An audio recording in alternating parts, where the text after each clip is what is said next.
ARD ডিপার্টমেন্টের প্রাণীবন্ধু, প্রাণীমিত্রা, প্রাণীসেবী ও AI ওয়ার্কার্সদের জন্য একটি খুশির খবর। নমস্কার বন্ধুরা, পশ্চিমবঙ্গের যে সমস্ত চুক্তিভিত্তিক বা অস্থায়ী কর্মচারী কর্মরত আছেন তাদের জন্য এই মুহূর্তে আরও একটি নতুন আপডেট এসেছে। আপনারা জানেন গত 16/12/2025 তারিখে পশ্চিমবঙ্গের অর্থ দপ্তর থেকে একটি মেমোরেন্ডাম প্রকাশিত হয়েছিল এবং আবারও গতকাল একটি নতুন খবর এসছে এ রাজ্যের কিছু চুক্তিভিত্তিক কর্মচারীর জন্য। আপনারা যারা আমাদের চ্যানেলটি ফলো করেন বা যারা সাবস্ক্রাইবার আছেন তারা জানেন আমরা চুক্তিভিত্তিক কর্মচারীর কোনো আপডেট থাকলেই সেই আপডেট সবার প্রথম এই চ্যানেলে ভিডিওর মাধ্যমে আপনাদের কাছে তুলে ধরি। আমরা 16/12/2025 তারিখে পশ্চিমবঙ্গের ফিনান্স ডিপার্টমেন্ট থেকে যে মেমোরেন্ডামটি প্রকাশিত হয়েছিল সে নিয়েও এর আগে আপনাদেরকে জানিয়েছিলাম। যদি আপনারা কেউ সেই ভিডিওটি না দেখে থাকেন অবশ্যই সেই ভিডিওটি দেখতে পারেন। এবং আমরা এর আগেও বলেছিলাম পশ্চিমবঙ্গের যে সমস্ত একাধিক ডিপার্টমেন্টে কর্মরত চুক্তিভিত্তিক কর্মচারী এই মুহূর্তে রয়েছেন, যেমন আশা, আইসিডিএস, ভিআরপি, শিক্ষাবন্ধু, para teacher, civic police, ICD teacher, BSK, vocational teacher এবং চুক্তিভিত্তিক শিক্ষক সহ আরও বিভিন্ন যেসব চুক্তিভিত্তিক কর্মচারী এই মুহূর্তে কর্মরত রয়েছেন তাদের জন্য অবশ্যই কিছু না কিছু ভালো খবর আসবে। কারণ আপনারা জানেন আর কিছুদিন পরেই পশ্চিমবঙ্গের ইলেকশন আসতে চলেছে। এই ইলেকশনকে কেন্দ্র করে চুক্তিভিত্তিক কর্মচারীদের যে বিভিন্ন দাবি, যেমন ভাতা বৃদ্ধি সহ একাধিক দাবিগুলি আছে, সেই সমস্ত দাবিগুলির কথা মাথায় রেখে হয়তো পশ্চিমবঙ্গ সরকার নতুন কোনো খবর আনবে এইসব চুক্তিভিত্তিক কর্মচারীর জন্য। আজ যে খবরটি আপনাদের কাছে তুলে ধরব সেটি হলো, কাল পশ্চিমবঙ্গের অর্থ দপ্তর থেকে রাজ্যের কিছু চুক্তিভিত্তিক কর্মচারীর জন্য, যেমন প্রাণীবন্ধু, প্রাণীসেবী, প্রাণীমিত্র ও এআই ওয়ার্কারদের জন্য 4 মাসের ইনসেন্টিভ রাজ্য থেকে মঞ্জুর করা হয়েছে। এই বিষয় নিয়ে মাননীয় শ্রী প্রতাপ নায়েক মহাশয় কি বক্তব্য রেখেছেন সেই বক্তব্য আমরা ভিডিওর পরবর্তী অংশে শুনব। এই মুহূর্তে পশ্চিমবঙ্গে আরও অনেক চুক্তিভিত্তিক কর্মচারী আছেন যারা হয়তো এই ভিডিওটি দেখছেন, অবশ্যই তাদের জন্য কোনো ভালো খবর আসবে এবং সেই খবর আসার সাথে সাথেই আমরা এই চ্যানেলে ভিডিওর মাধ্যমে সেই আপডেট আপনাদের কাছে তুলে ধরব। আপনারা অবশ্যই কমেন্ট করে জানাবেন যে আপনারা কোন ডিপার্টমেন্টে বর্তমানে কর্মরত এবং সেই ডিপার্টমেন্টের যদি কোনোরূপ কোনো আপডেট পাই তাহলে সেই আপডেট আমরা ভিডিওর মাধ্যমে আপনাদের কাছে তুলে ধরব। আপনারা অবশ্যই আমাদের এই চ্যানেলটি সাবস্ক্রাইব করে রাখতে পারেন পরবর্তী আপডেটগুলি পাওয়ার জন্য। এবারে আমরা আজ দেখব মাননীয় শ্রী প্রতাপ নায়েক মহাশয় রাজ্যের চুক্তিভিত্তিক কর্মচারীর উদ্দেশ্যে তিনি কি জানিয়েছেন। আজকে পশ্চিমবঙ্গ রাজ্য সরকারি কর্মচারী ফেডারেশনের পক্ষ থেকে এআরডি ডিপার্টমেন্টের প্রাণীবন্ধু, প্রাণীমিত্রা, প্রাণীসেবী ও এআই ওয়ার্কার্সদের জন্য একটি খুশির খবর।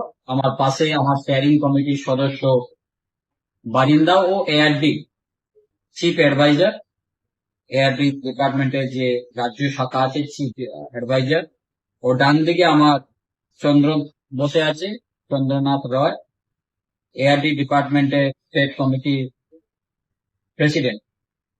দুজনেই এরা উপস্থিত আছে। আমরা সকলের উদ্দেশ্যে একটা কথা বলি, ফেডারেশন প্রত্যেক ক্ষেত্রে প্রত্যেকটা কর্মচারীর পাশে ছিল, আছে, আগামী দিনেও থাকবে। আজকে এই ফিনান্স ডিপার্টমেন্ট থেকে 18/12/2025 ইও নম্বর 4214 একটি ইও বেরিয়েছে।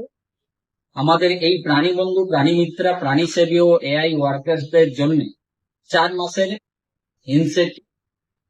আমি ধন্যবাদ জানাবো আমার ফেডারেশনের এআরডি ডিপার্টমেন্টের টিমকে, বিশেষ করে আমার ফিনান্সের ফেডারেশন টিমকে, যারা প্রত্যেক ক্ষেত্রে প্রত্যেকটা কর্মচারী ছোট থেকে নিয়ে বড় পর্যন্ত প্রত্যেকটা কাজে ফেডারেশনের সহযোদ্ধা হিসাবে পাশের থেকে অর্ডারগুলো বেরোয় আমি ধন্যবাদ জানাবো আধিকারিকদেরকে, প্রত্যেক ক্ষেত্রে সকলকে, পুরো টিমকে ধন্যবাদ জানাবো। আপনারা, আমি শুধুমাত্র এআরডি ডিপার্টমেন্টের এই প্রাণী বন্ধু, প্রাণী মিত্রা, প্রাণী সেবী, এআই ওয়ার্কার্সদের কাছে শুভেচ্ছা জানাচ্ছি ফেডারেশনের পক্ষ থেকে। আর শুধু বার্তা দিতে চাইছি, প্রলোচনায় পা দেবেন, ফেডারেশনের সঙ্গে থাকুন, ফেডারেশনের উপরে ভরসা রাখুন। প্রত্যেকটা ক্ষেত্রে আমরা বারবার বলছি যে কি আপনারা, আপনাদের মাথার মধ্যে অনেকেও অনেক কিছু কথা বলবে, কিন্তু আপনারা সেই প্রলোচনায় পা দেবেন। আপনারা ফেডারেশনের উপরে আশীর্বাদ, ভালোবাসা রাখুন, মা মাটি মানুষ সরকারের উপরে আশীর্বাদ রাখুন। সর্বোপরি আমাদের মুখ্যমন্ত্রী মমতা বন্দ্যোপাধ্যায়ের উপরে আস্থা রাখতে হবে। তার কারণ উনি কর্মচারী দরদ, উনি প্রত্যেক ক্ষেত্রে কর্মচারী পাশে দাঁড়িয়েছেন, আগামী দিনেও দাঁড়াবেন। আমরা প্রত্যেক ক্ষেত্রে কর্মচারী ছোট ছোট ইস্যু থেকে নিয়ে বড় ইস্যু পর্যন্ত ফেডারেশন প্রত্যেকটা কর্মচারী পাশে দাঁড়িয়ে থেকে কাজ করছি, লড়াইও করছি। আপনারা ভরসা রাখবেন আমাদের উপরে। আমার এই টিম প্রত্যেকটা ক্ষেত্রে সবসময় আমাদের কাছে এসে আপনাদের কথা বলে। বারিন্দা স্টিয়ারিং কমিটির সদস্য বারবার আমাদেরকে আপনাদের কথা বলে, চন্দ্র রয়েছে, তার টিম রয়েছে। আমরা বারবার বলেছি প্রত্যেকটা কর্মচারী, কন্ট্রাকচুয়াল যারা কর্মচারীরা আছে তাদের পাশে সব রকম সহযোগিতা নিয়ে আমরা দাঁড়াচ্ছি। মাত্র ফেডারেশন 3 থেকে 3.5 বছরের মধ্যে আজকে আপনাদের আশীর্বাদ, ভালোবাসা একটা জায়গা তৈরি করতে পেরেছে। আজকে কর্মচারীর একটা আশার আলো পেয়েছে, ফেডারেশনের কাছে গেলেই আমাদের সমস্যার সমাধান হবে। আমরা বলি হ্যাঁ, আমরা মমতা বন্দ্যোপাধ্যায়ের সৈনিক, আমরা মা মাটি মানুষ সরকারের সৈনিক, আমরা আছি আপনাদের জন্য। কিন্তু আপনাদেরও আমাদেরকে সময় দিতে হবে, পাশে থাকতে হবে, আশীর্বাদ করতে হবে মা মাটি মানুষ সরকার, ভরসা রাখতে হবে আমাদের মুখ্যমন্ত্রীর উপরে। তো আপনারা এই পাশে থেকে আমাদের সঙ্গে থাকুন, প্রলোচনায় পা দেবেন না। অনেকেও বিরোধিতা করার চেষ্টা করবে, সামনে ইলেকশন আসছে, আপনাদের মাথার মধ্যে অনেক কিছু কেউ ঢোকাবে, সেই প্রলোচনায় পা দেবেন। আমি বলবো ফেডারেশনের উপরে আস্থা, ভরসা, ভালোবাসা রাখুন, নেত্রীর উপরে আস্থা, ভরসা, ভালোবাসা রাখুন। আমরা আপনাদের সঙ্গে ছিলাম, আছি, আগামী দিনেও থাকবো। এই বলে আমার এই এআরডি টিমকে নিয়ে ধন্যবাদ, শুভেচ্ছা জানিয়ে ফেডারেশনের পক্ষ থেকে আমি ধন্যবাদ, শুভেচ্ছা জানিয়ে আমি আমার এই ছোট্ট বক্তব্য শেষ করছি। আপনাদের সকলকে শুভেচ্ছা রইল, আগামী দিন বড়দিনের শুভেচ্ছা রইল, নতুন বছরের শুভেচ্ছা রইল। আপনারা সকলেই ভালো থাকুন। জয় হিন্দ, জয় বাংলা। জয় বাংলা।